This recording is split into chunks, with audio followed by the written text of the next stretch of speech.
Don't tell me that you're doing this because you deeply care about the environment or animals, right? You get that pleasure out of it. Yeah, shooting things is fun. Do you hunt for dairy and egg as well? Like I actually wrote a paper in college about how stupid veganism was my freshman year.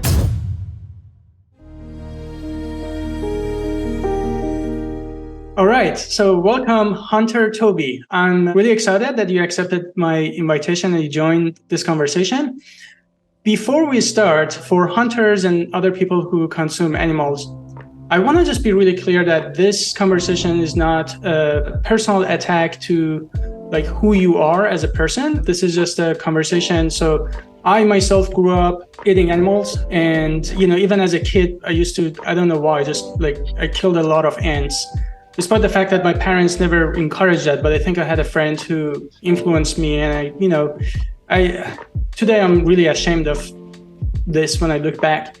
So, consume animal products, meat, egg, dairy, until I started my cancer research in graduate school, and, I learned about how it's affecting our body, the link between animal consumption and human health.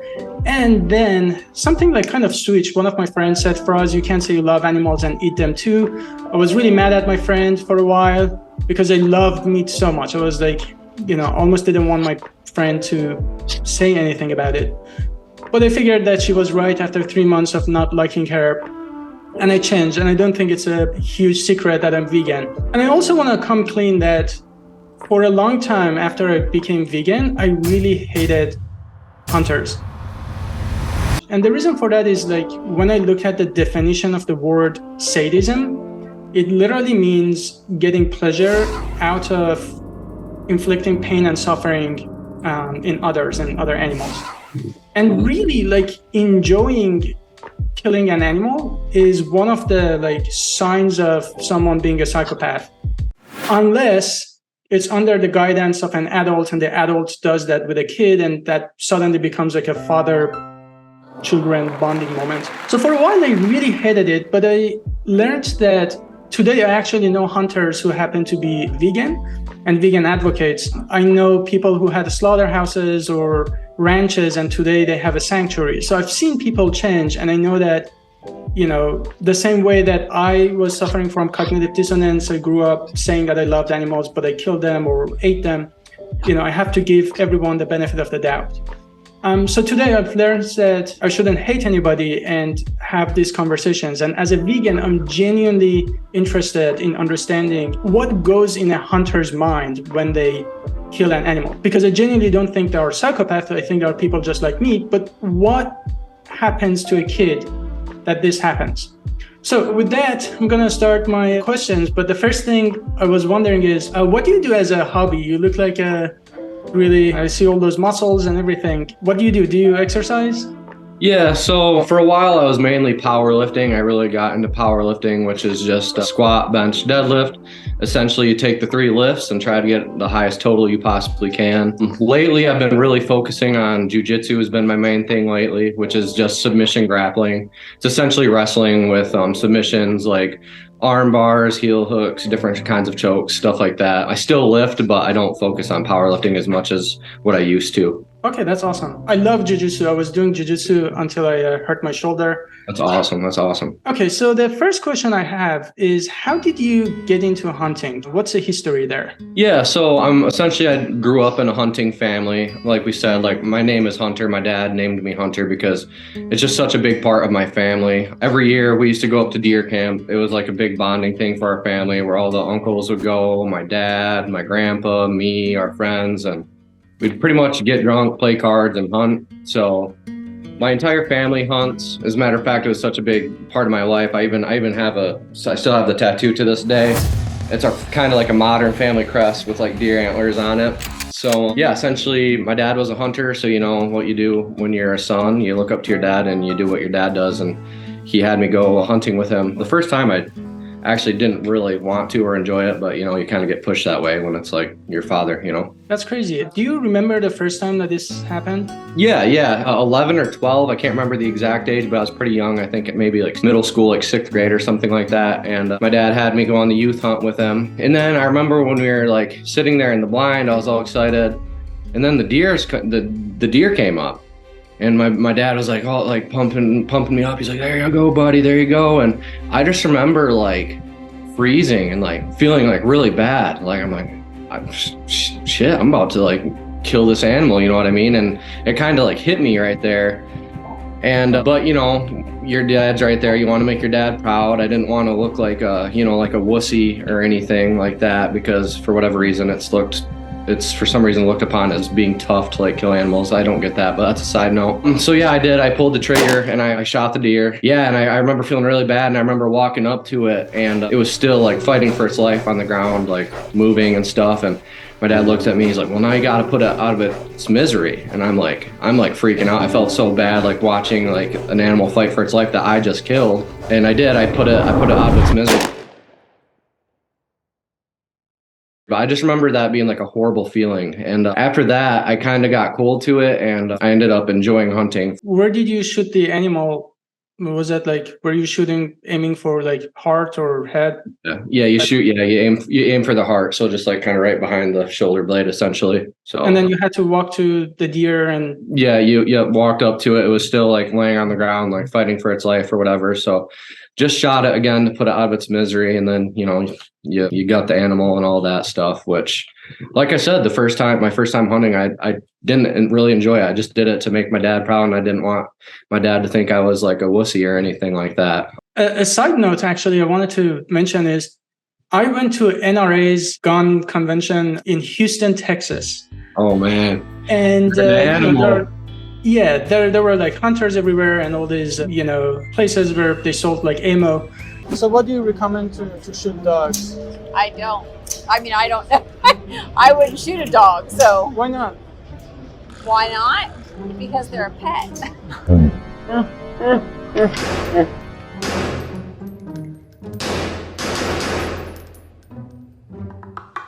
You can't shoot dogs. What are you, a psycho? And, I kind of I was recording with my phone, like secretly. I went to this guy and I said, hey, sorry, I'm kind of new to this. I see that you sell bullets for ducks, right? Yes. So we have shells for waterfowl, ducks, geese, sandhill cranes. And then we also have upland. So if you want to hunt pheasants or doves, quail, partridge. The reason I ask is I saw that dog over there. Mm-hmm. Is there any round that is good for dogs? Because I just don't know much about like really hunting, but I just saw videos of people like hunting dogs. Oh, like coyotes. Dogs, just like actual dogs. Like household dogs? Yeah. I've never shot a dog. So like in our country? Yeah. In the US? Yeah. Really? And the guy was like, that would be unethical. That'd be an ethical concern. And then he said, yeah, we also shoot coyotes. So people shoot the coyotes. It looks like this dog, right? So if it works with coyotes, does it work with dogs? I would assume so, because it'll work for hogs too. Uh-huh. Yeah, I don't. Have you shot a dog before? I've shot coyotes, and but yeah, no, I've never shot a. Was it fun? I love dogs, so it's like for me, it was okay, but I hunt the rest of it. But I even feel a little bad about coyotes because they look like dogs, but we have to do that because otherwise they hunt the animals I want to hunt. And I was like, man, the cognitive dissonance there. But that told me that even that hunter who hunted for fun had a like an ethical line. He clearly told me that it's unethical to kill a dog, which I found amazing. So I'm just genuinely interested in the psychology of hunting because it's really crazy because I hear this a lot. It's like a family thing that people do with friends and family a lot of times. And the fact that it's almost like you were preconditioned to do this, like you were named hunter. Oh yeah. As if like this wasn't your choice, like you just born into it. And so you went from actually like not liking that for the first time to actually getting pleasure out of it, right? So how was your experience after that? So the last time, not maybe like at the peak of it, I guess, how did it feel when you pulled the trigger? Yeah, so When I look back on it, I'm not sure how much I actually enjoyed shooting the deer itself. I think, like I said, I got cold to it, so it didn't bother me. I'm not going to pretend like it did. But I think more what I enjoyed was being out in nature, being out in the woods. It's a beautiful feeling, just being isolated, being so quiet, just hearing birds. It just feels really good. And it's good. It was a good bonding time with my father and my family. So I think I just like appreciated all the other things like around hunting that came with hunting and maybe didn't really realize it. And when I would see a deer, I would get really excited because they call it buck fever is what they call it, because there's something about when you wait so long for something and then you finally see that thing, you just get excited. So yeah, when I look back on it, I think I probably enjoyed all of these other factors about hunting. It probably wasn't actually shooting the animal itself. I don't think I ever got like pleasure out of like watching an animal die, and it was all these other things involved. I think one of my theories is, it's not confirmed, it's just a hypothesis that I have, which is as humans, we really enjoy like making an impact in something, which is why shooting is just really fun when you aim and you see like a dot appear or like a bursting a bullet or something somewhere. That's why lasers are so fun, because you click something here and something happens somewhere else. And I think like shooting by itself is really, it can be fun. I mean, I'm not really into guns, but I understand why shooting is so much fun. And I think if your target is moving and you can't predict where they're going, it like adds to the fun of the activity. So I was always wondering if that had anything to do with it, just like having that gun and just shooting something that moves. Absolutely, I think so. And I also think there's something to say about having a goal and then waiting so long, and like I say putting in the work, but all you're doing is fucking sitting down and waiting. So it's kind of a bad way to put it. And then being rewarded for like the time you put in. I think there's something to say about that as well. And then obviously, like, yeah, shooting things is fun. Obviously, I don't think shooting animals is fun anymore, but yeah, I still love guns. So I think that's a good way to put it. And like I said, there's just, when you're like brought up in a family that like, when I say hunting was like our main thing we bonded over, like, I mean that, like, it was our main thing. Like, really the only time our family got together was for deer camp every year. And it was something like I really looked forward to, our entire family looked forward to going to. So, you know, when you have all this like praise from your family and it's like a bonding thing, like I think that just adds another factor to it. Yeah, that's very interesting. I see you have a dog too. This is Ben. We rescued him last year. He's a bulldog. He's a good boy. So aside from your family, did you think that hunting was like manly, or did you ever like brag about it to your friends or? Yeah, I did. I thought it was cool. I thought it was manly. And I live in the middle of nowhere. I kind of live in the middle of like redneck country. So like, it wasn't just me that thought it was cool. It's like everybody that thought it was cool. So when other people think it's cool, of course you're going to brag about it, because you want, you know, we're social creatures. We want people to like us and think we're cool. So yeah, I was caught in that trap, and I would brag about it, and I did think it was cool, and so did everybody else. It's like a competition, like, oh, Logan got an 8-point this year. Yeah, but Brandon got a 10-point, you know, and it's sad, but it is what it is. Yeah, that makes sense. I grew up in Iran, and obviously grew up eating meat, and you know, I'm not Muslim anymore, at least, but in Islamic countries, you know, they sacrifice animals, and a lot of times it happens in front of your eyes, right? So there are Eids or, you know, celebrations where they sacrifice all these animals on the street, and our neighbor always, you know, had a sheep or something and kept them in our backyard for a couple of days before the day came.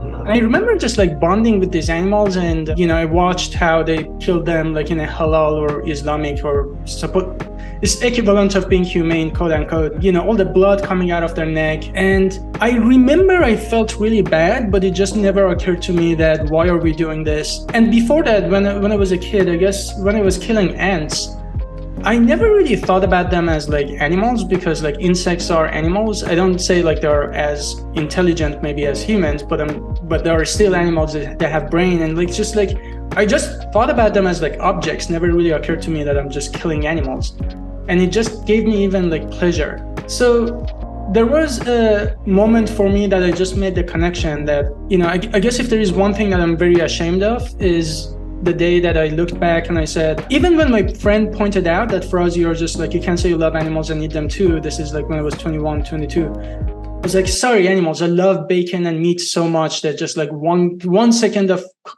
cutting your throat is I don't care.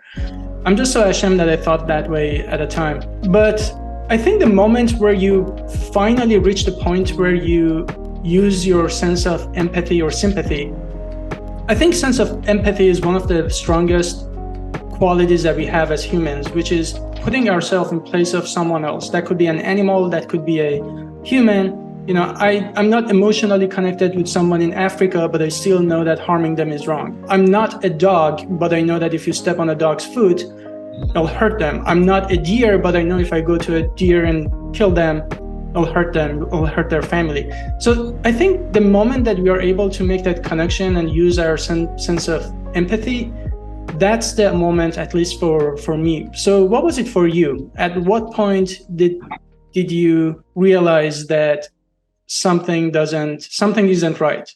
Yeah. So like I said, like when I used to hunt, I think I deep down always kind of felt bad, but you always tell yourself like, well, we need to eat meat in order to be healthy. We need protein, like all this stuff I was taught from my dad. Actually, I remember him sorry, my dog. Actually, I specifically remember him telling me that at one time. I said something about like, feeling bad about killing the deer. He's like, well, where do you think the meat in the grocery store comes from? Like, it's, same thing. We have to eat meat to be healthy. So I think I was either 20, I think I was 20. And it's a pretty boring story, actually. I was just scrolling through Facebook and I seen like a post that a vegan shared. It was some vegan post. And I thought veganism was like really stupid. Like I actually wrote a paper in college about how stupid veganism was my freshman year. And so I thought I would click on it. I was like, watch these stupid vegans get owned or whatever. So I clicked on the post. And essentially there was like one vegan guy in there arguing with like just a boatload of carnists or whatever.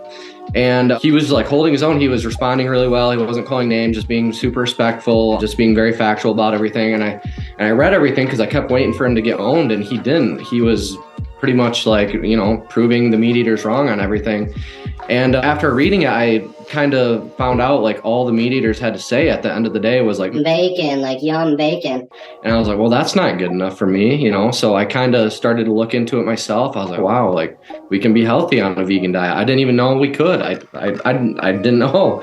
Obviously like the environment, that's a huge benefit. And so I was like, man, I guess I don't really have a good excuse to be doing this to animals if like we don't need to be. And that's what got me thinking about it. And I gave up meat within like a month or two of that. I was vegetarian at first because I didn't know like, what goes behind the egg industry and the dairy industry. But that's, what first got me started. That is crazy. So online activism works, it sounds like. Yeah, it's a super boring story. It's nothing crazy. It was I don't think it was actually boring. I think it's very interesting that, I honestly don't know if like I was always like, never thought like online activism works that well, but you're actually one of the couple of people who recently told me that they became vegan because they read these comments, which also really shows how important it is to not lose it with, bacon comments and stuff like that, to still be able to respond rationally. Because even when people troll, we have to remember that we are not responding to the troll, we are responding to others who are going to be reading this, right? Right.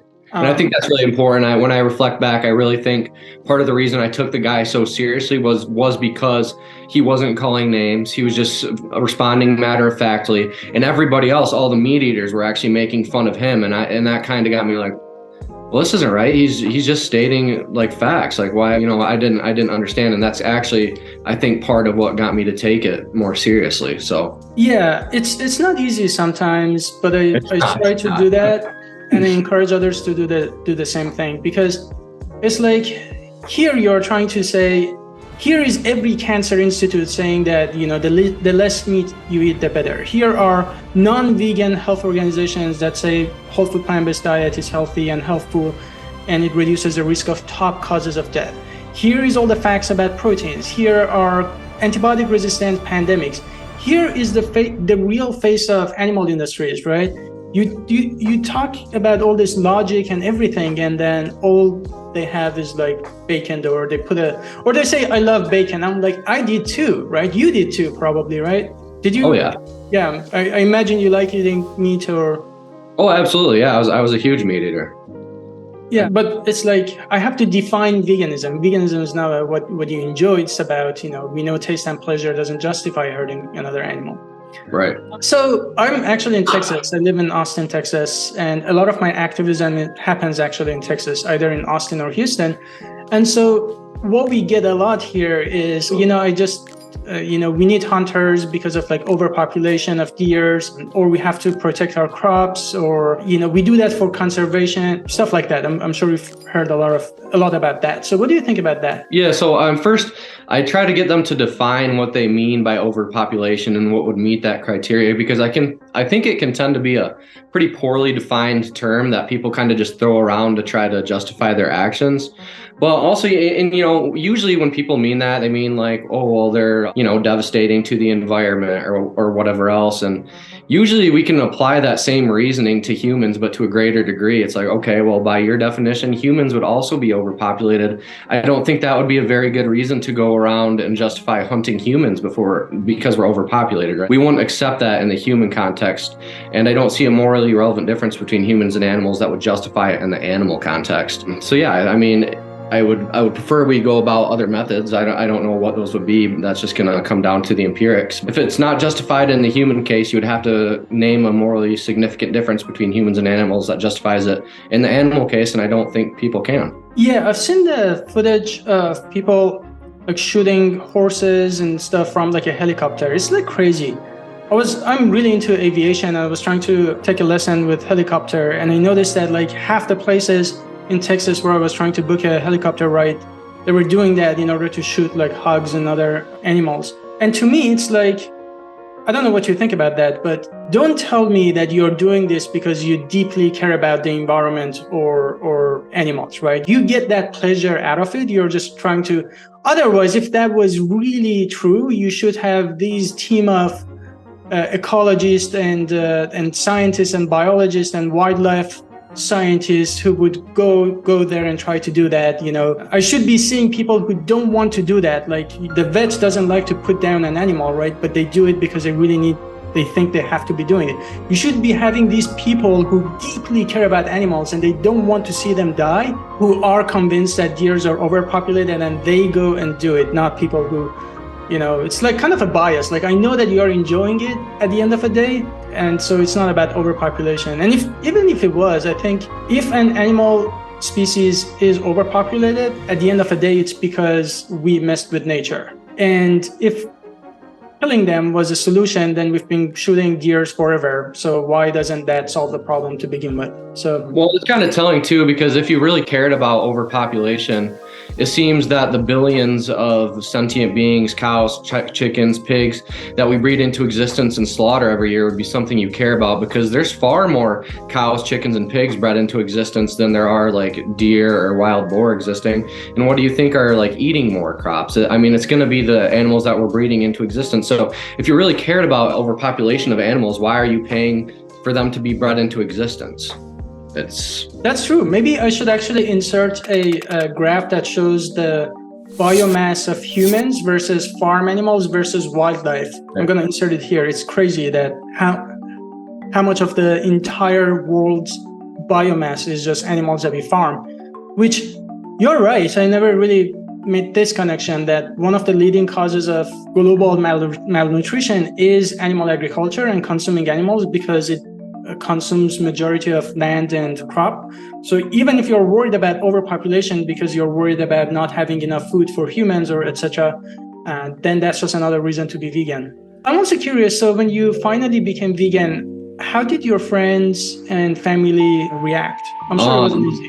Not good. My mom's actually vegan now, but at first she was like really worried about me because in high school I was always like pretty athletic. I was always pretty like low body fat, pretty fit, and I was always dieting. And when I first I was at my grandma's house, who like loves like making meat and stuff, and I told her, I was like, Grandma, like I don't eat meat anymore or whatever.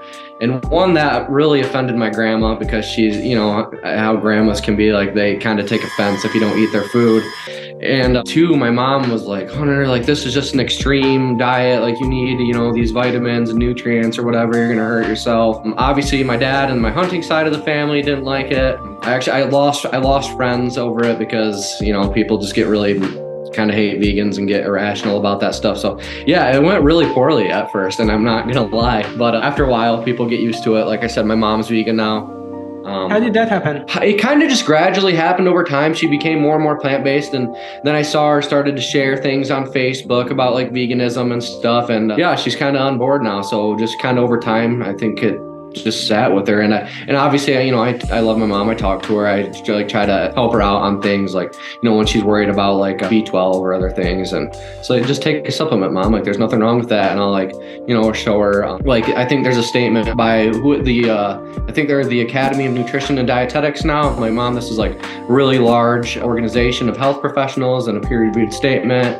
And yeah, just expose her to different things. And yeah, she's vegan now. So that's really cool. That's really cool. Yeah, to that I generally also add Mayo Clinic and Kaiser, because those are also really famous, really huge, and completely non-vegan organizations who still... Okay, that's good to know. Yeah, talk about whole food plant-based diet. I love that your mom also went vegan after you. I remember growing up, my mom used to tell me, like, eat the meat. I never actually liked meat, like growing up when I was like very little, but like they just really always pushed meat on me to a point that, when I grew up, when I was a teenager, at that point I was almost like addicted to it. But I remember like my mom always said like, eat the meat. And I don't know how gross this sounds to you, but growing up, my mom, in Iran at least, you eat the bone marrow. So like there's a thing, you just like wheat rice with spoons. So it's just like you just smash bone marrows, like big giant cow bones.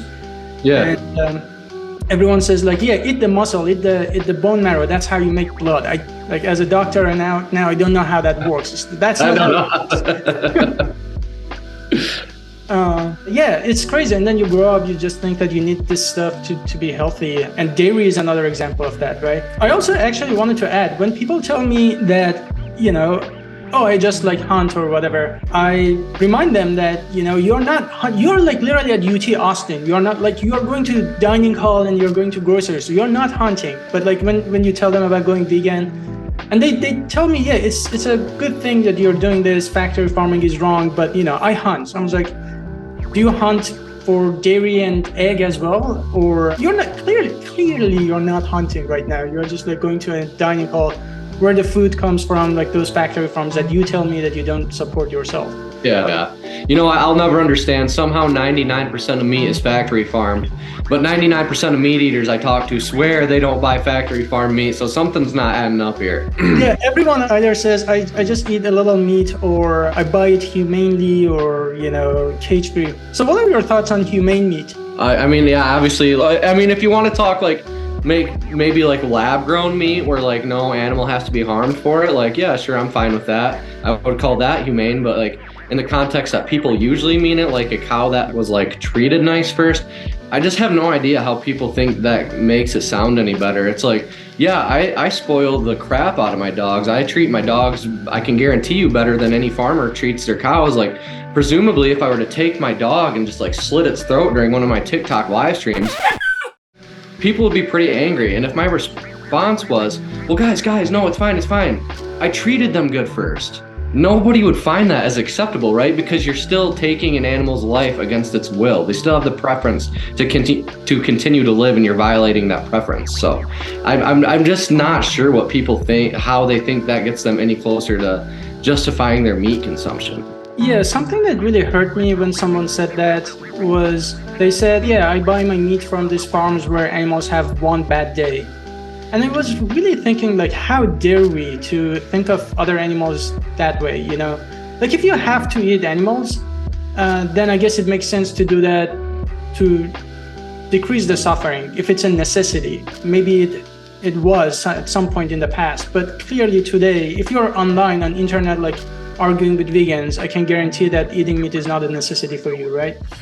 And so, like, how dare we killing an animal for our taste and pleasure and just say, They just had one bad day. There is no other instance that we would say that. Like, imagine if somebody's dog dies from like being old and sick, and you just go and they're like crying, they're very sad. And people do that, right? They literally just like put pictures on Facebook. They become depressed, and you just go to them and just say, hey, you know, at least they had a good life, one bad day.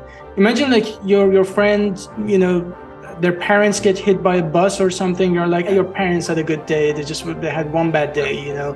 Their dog gets run over by a car. Just one bad day. There is no other instance that we say that. There's none. Crazy. Do you know who Michael Vick is? Do you know who Michael Vick is? No, I don't think so. Okay, he was a quarterback in the NFL, and he got caught fighting dogs or whatever. So everybody hated him because he got caught fighting dogs. Now just imagine if Michael Vick was raising these dogs, and say he treated them really good every day of their life, and then he fought the dogs, and his response was, just one bad day, guys, just one bad day. You know, they fought, I fight dogs one day, it's just one bad day. It makes no sense. Or the soccer player Kurt Zuma, who got caught kicking a cat. Well, imagine if he had that response, like, well, it's just one bad day for the cat. You know, I kicked him one time. And it's even worse because presumably having your throat slit to have your life ended to be eaten, that's a worse action than being kicked. So to see people just be so outraged over like an animal being kicked, which they should be, but then not care when an animal's having its throat slit, which is a worse action than being kicked. It's just like, it's mind-boggling to me. The cognitive dissonance it's just wild. Yeah, when I was looking this up, there were actually YouTube videos where a farmer is like showing how they kill animals like humanely, and there's like a pig doing whatever pigs do, and then the guy just goes and just bash their head.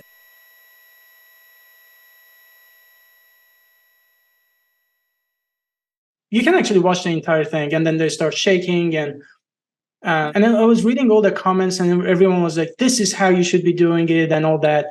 And it really makes me sad because to me, all right, why do you want animals not to suffer? And then they say, you know, because they're animals, we don't want them to suffer. I'm like, good, if you really don't want them to suffer, why not killing them at all, right? If the same person, there was like a dog, and you just bash the dog's head with a baseball bat or something, and just like, there would be riots everywhere. In fact, I'm not sure if you've seen, but one of the things I do a lot is Elwood's dog meat. Oh, yeah. Nonprofit. I love that. That's awesome. Yeah.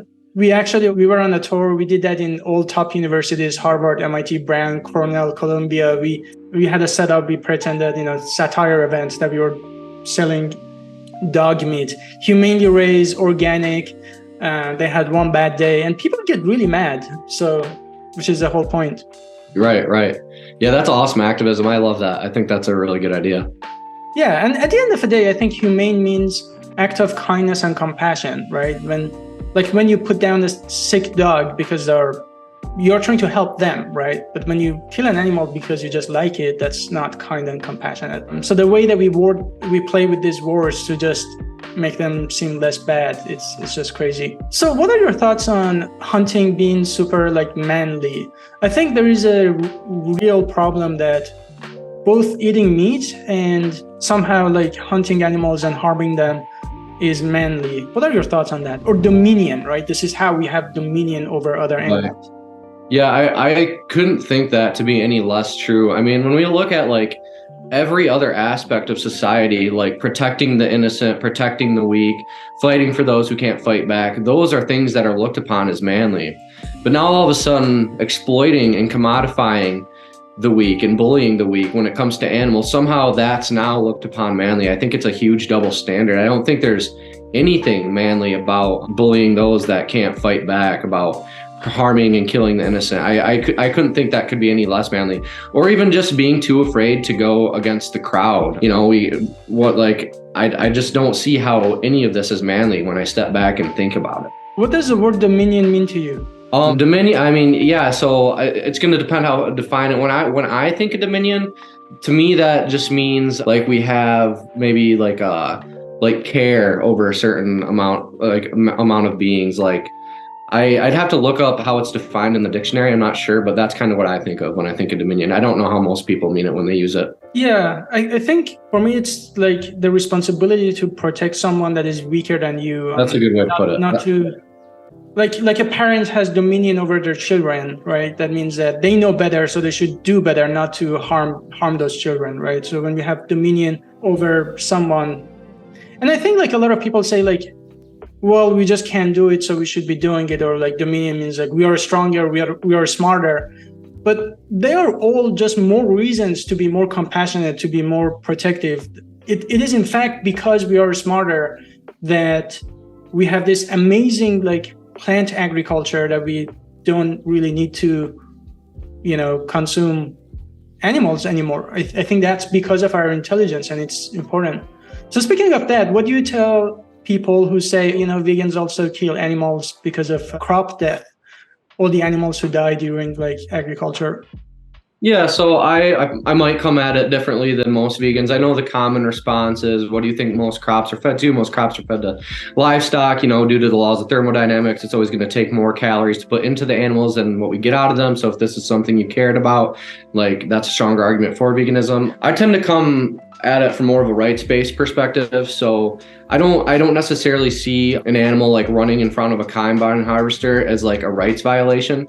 Would I prefer it not to happen? Absolutely, but I don't see it as a rights violation. In the same way that if a person just ran in front of a train, I would prefer that not to happen, but I don't see that as a rights violation, where I see it as a clear rights violation to be farming sentient beings with the sole purpose of hanging them upside down and slitting their throats to consume their flesh. That's a very interesting perspective. I like that better. Yeah. I just see it as a clear difference. You can't have somebody tell me that they truly, like I said, put it in the context of humans, right? If you're going to say that because animals like die in crop harvesting, that therefore justifies us to farm them, well, humans also die while harvesting crops. I had a farmer actually just down the road from me that I went to church with when I was young. He actually got caught in a combine harvester and died. He accidentally, I'm not sure how he got caught in it, but he did. You can't tell me that because humans sometimes die while harvesting crops, that therefore justifies farming humans. And it's clear because in one instance we consider it to be a rights violation, and the other we don't. Incidental death sucks, right? And I would like to prevent it, but it is not a rights violation. I see them as two completely different things. That's a really good point. It never occurred to me because my good friend actually lost his leg when he was a kid, when he fell out of a tractor in a farm. But yeah, you never think that justifies, we shouldn't be doing farming because like people get harmed. But I also want to clarify this for non-vegans watching this, that when we are talking about animal rights or veganism, it doesn't mean that you have to necessarily think that a cow or a chicken is like identical to a person. That's not how you have to be thinking about this. You can still think, if you really think that humans are better, smarter, or whatever, you can hold that idea. At the same time, all you have to really realize is that if you punch a dog, if you stab a cow or a chicken, they'll suffer. It'll hurt them. And if we don't have to do that, then we shouldn't. And I want to clarify that, because a lot of times when people make fun of vegans, they say, "Oh, so you say like a chicken is identical to a human?" And I don't think that's what vegans are saying, but absolutely. A lot of vegans disagree with me on this, and that's fine. I actually am one of those people that think humans on average probably are more important than animals. Obviously not all humans, like pedophiles, or I would prefer a mouse to live over like a pedophile, but on average humans are more important than animals. If like a gun to my head, I had to pick between like a mouse and a human, I would pick the human every time, right?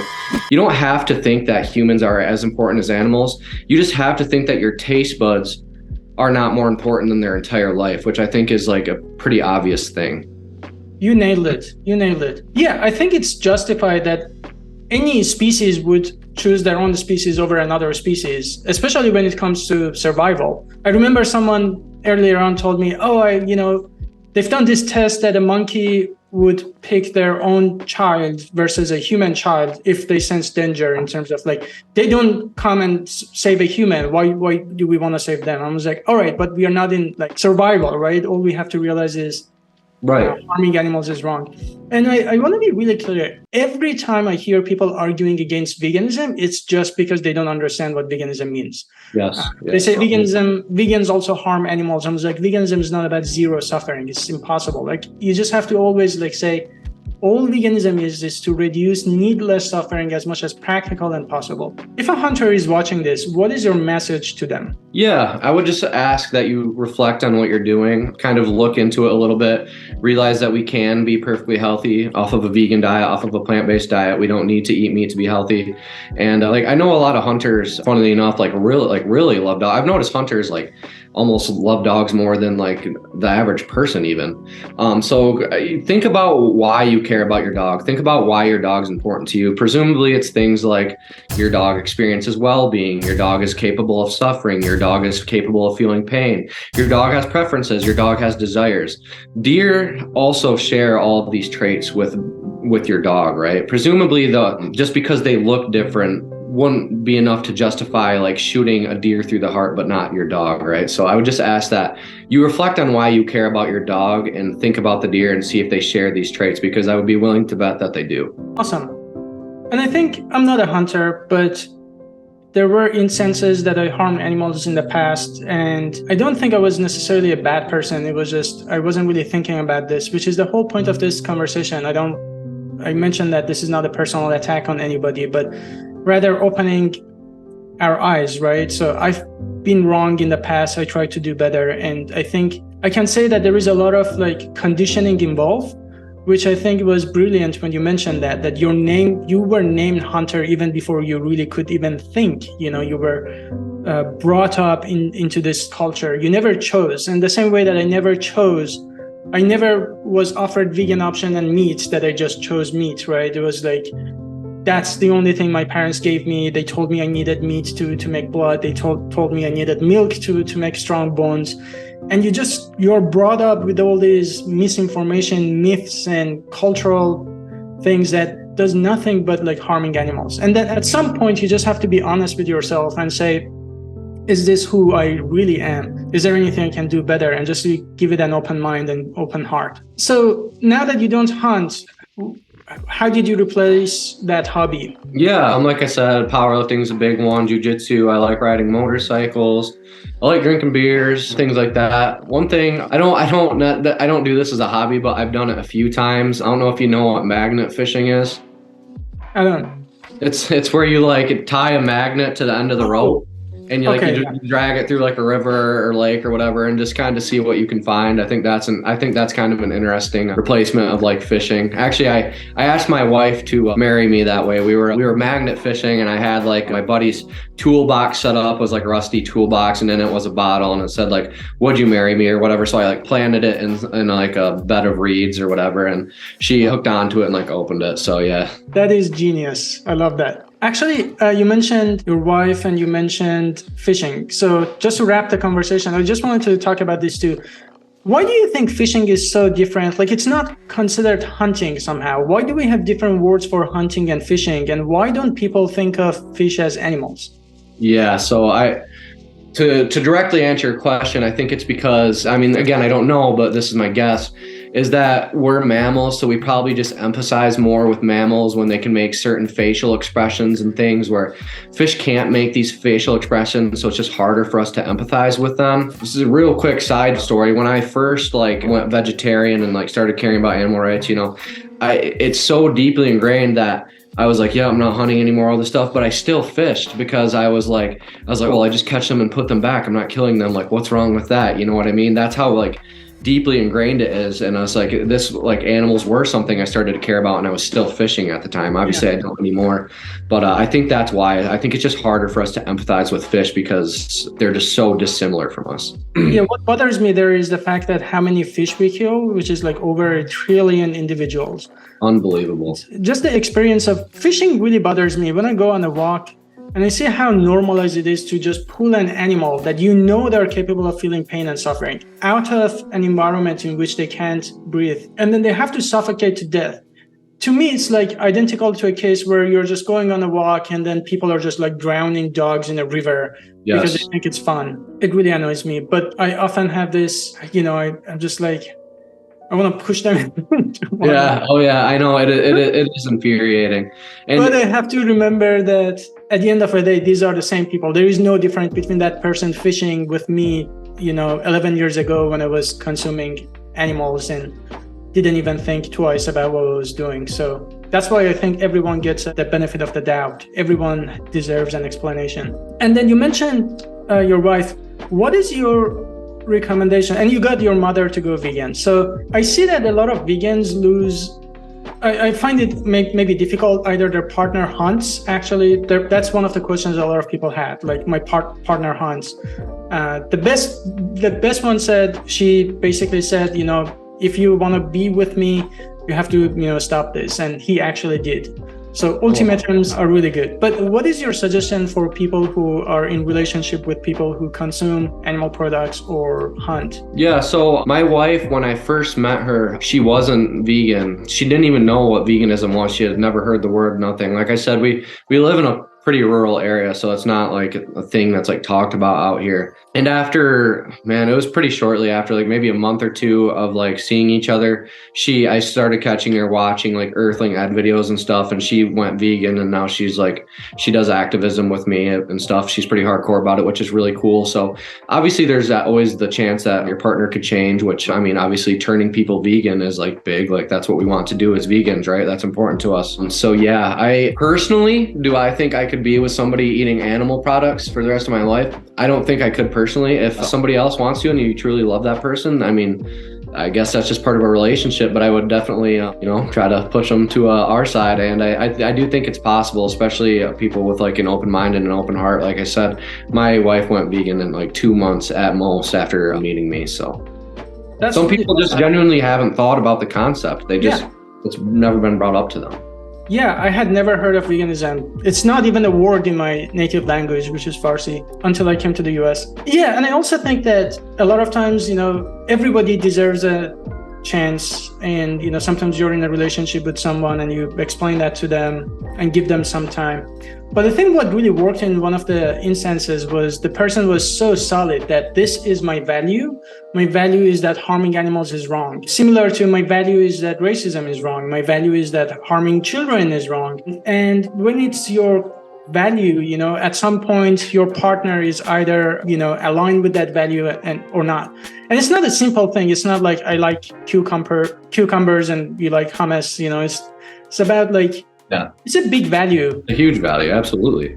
And I think what happens is when vegans are in relationship with people who don't share the same values and in fact are the part of a problem that vegans are trying to solve, they lose their voice. They lose their courage to speak up because they don't want to offend their partner, which makes sense. And so, and I know I just say this is the last question, but this is really the last question. I just enjoyed really talking to you so much. But my dream is to get vegans active and speak up. Yes. Because I truly think that we don't need more vegans. We need more active vegans. I think that in the face of injustice, silence is not an option. And so, we are not gonna. Yeah. So what is your suggestion for vegans to actually get active and do things? Yeah, I mean, I think there's a form of activism for anybody out there. You just got to know your strengths. Some people are more charismatic. Some people are more clever. They're better at talking to people in person or over video. If that's your style, go out and do some street activism. Go live on TikTok like I do and argue with meat eaters in front of people and show why the vegan position is the position that you should be arguing for. And if you're quiet and more shy, there's still things you can do. Like I said, I was turned vegan through literally a random comment section that probably nobody was reading but me. So like those little things can matter. Just, wear vegan t-shirts, like implant the idea in somebody's mind. There's so many different things you can do. They have like stickers that you can like, slap on like meat products or stuff. Like I've seen ones like my name was Chloe or whatever else. There's just so many forms of activism that you could be doing. You don't even have to be doing activism towards meat eaters. You could try to be making, like you said, like more activists. I think being an activist to get more vegan activists is really important because you never know, you could talk a vegan into being an activist who could blow up and be a huge activist and change tons of people's minds. So I just think there's something for everyone to do out there. And like you said, I think it is really important to do because when 1% of the population is vegan and probably 1% of that 1% are activists. I mean, think about how much of a difference we could make if we could increase those numbers. That'd be awesome. I love that. Thank you. I actually never asked, what is your profession? Do you work in other things or you're a full-time activist? No, I'm a corrections officer. So I work in the prisons. Oh, really? Yeah, yep. Man, yeah. you just hit everything that the jiu-jitsu and all that. Yeah. Well, thank you so much. It was really a pleasure talking to you. Seriously. Yeah, I really enjoyed it. I appreciate it, Dr. Faraz. I really do. I knew of you before you hit me up. So when you messaged me, I thought that was really cool because I always enjoyed your stuff. So that's really cool. Thank you. Same. I love the open-mindedness, and you remind me why we do what we do, because it's really easy to get frustrated and lose hope from people, especially when they troll and when you see the fog of ignorance in the society. But then you have to remind yourself that there are people like you and myself, people and that's why we are fighting. So thank you again. I really appreciate that. Hey, thanks so much. And if you're ever in Michigan, hit me up, man. I don't care. I'll drive a couple hours. We'll hang out, man. I love that. All right. Take care.